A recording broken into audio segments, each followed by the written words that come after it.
everyone! This is Erica again, and for today's video, ipapakita ko sa inyo kung paano ako naglilinis ng aking mga makeup brushes. So, this is not the professional way I know na paglilinis ng makeup brushes.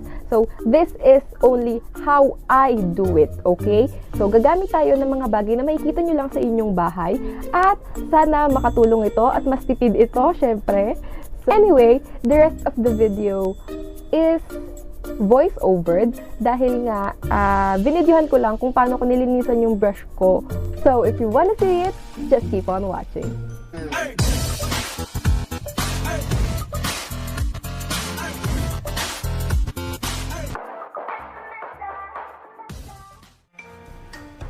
Hi guys! So, these are my brushes. So, sobrang dirty na nila dahil nga sa recent na makeup look na ginawa ko.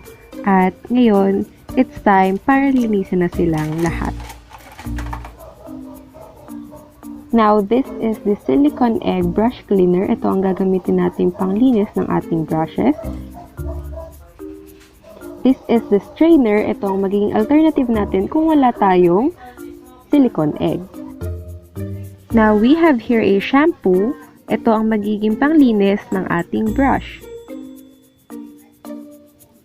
And a conditioner na gagamitin natin para lumambot ang ating brushes. Anyway, this is not necessary. We also have a tabo or a dipper at talagyan natin siya ng tap water. Just the right amount. Ngayon naman ay kukuha na tayo ng hot water at ilalagay yon sa tap water na kinuha natin kanina, creating a warm water. This is my powder brush. As you can see, punong-puno na siya ng dirt galing sa powder.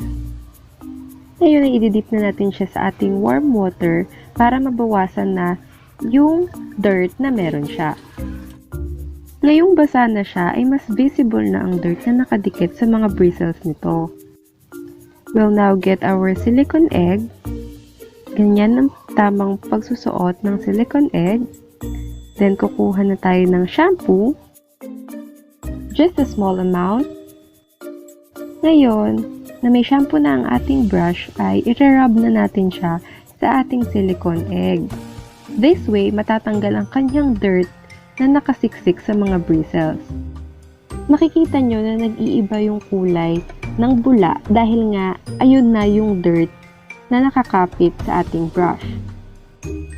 Now, we will rinse it sa ating warm water.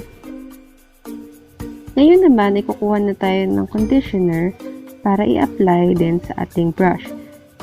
Uulitin ko lang, hindi ito necessary. Ginagawa ko lamang ito para mapanatili na malambot ang aking brushes.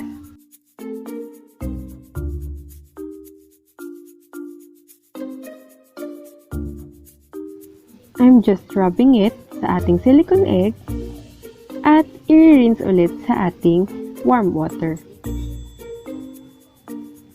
Ngayon ay malinis na ang ating brush. Now, this is my contour brush. Kitang-kita nyo naman na ang dumi-dumi niyang tignan. Basa na siya at ngayon lalagyan na natin siya ng shampoo. At gagamitin natin ang pangalawang tool na meron tayo, which is the strainer na makikita nyo sa inyong kitchen. I-rub lang din natin siya kagaya ng ginawa natin sa silicone egg. This is an alternative. This is very cheap at makikita nyo lang talaga siya at your home. The shampoo can really clean your brushes. Makikita nyo naman na ang contour brush ko ngayon ay malinis na. Now, we will apply the conditioner at ganoon din ang gagawin natin. It is now soft again and clean. Ngayon naman ay ganitong paraan ang ginagawa ko kapag maramihang brushes ang nililinisan ko. So nakita nyo na hinalo ko yung shampoo sa warm water at dinidip ko ang aking mga brushes bago ko i-rub sa silicone egg or sa strainer. This part is time-lapse at ito ang pinaka-convenient na gawin dahil nga marami akong brushes na nililinisan. Anyway, I hope nakikita nyo ng maayos ang ginagawa ko dahil ayan lang ang available na angle sa aming sink.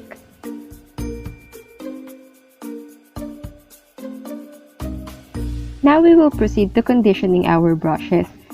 Ngayon ilalagay ko na ang ating conditioner sa ating dipper at hahaluan ko siya ng tap water.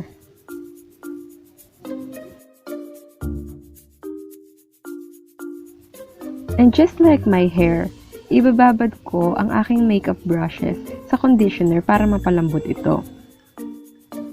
Lalagyan ko na rin ng tubig ang planggana or basin na narito sa ating sink dahil ang tubig na yan ang gagamitin natin na pangbanlaw sa ating brushes.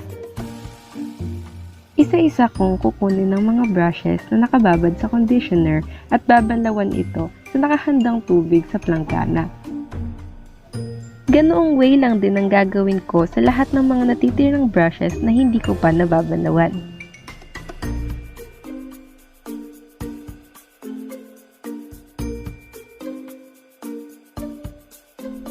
So, ayun nga guys, nakita nyo na kung paano ko siya nilinis. So, gumamit tayo ng dalawang tools, which is yung isa, makikita nyo sa bahay, at yung isa ay mabibili ninyo. Anyway, yung makeup brush egg, yung makeup brush egg, is murang-mura lang siya. Nabili ko siya sa Shopee. At I will try to put the link in the description box kung mahahanap ko pa siya. And nga pala, you can purchase also the brush rock na ganito. Ayan, ganyan. So, that is the tool that will hold your brushes while it is drying. So, ganyan. Wala pa ako niyan ngayon. I am planning to purchase. But ngayon, ang ginagawa ko is hinahang ko siya sa hanger na maraming clip. Ganon. Doon ko siya hinahang para na pababa, papunta yung mga tubig. So, ayun nga. Sana ay may natutunan kayo. Kung nagustuhan nyo ang video na ito, please hit the like button at huwag nyo kakalimutang mag-subscribe sa aking channel. I-ring nyo na rin ng bell para sa mga susunod kong videos ay updated kayo. Thank you so much guys for watching. See you on my next video. Bye!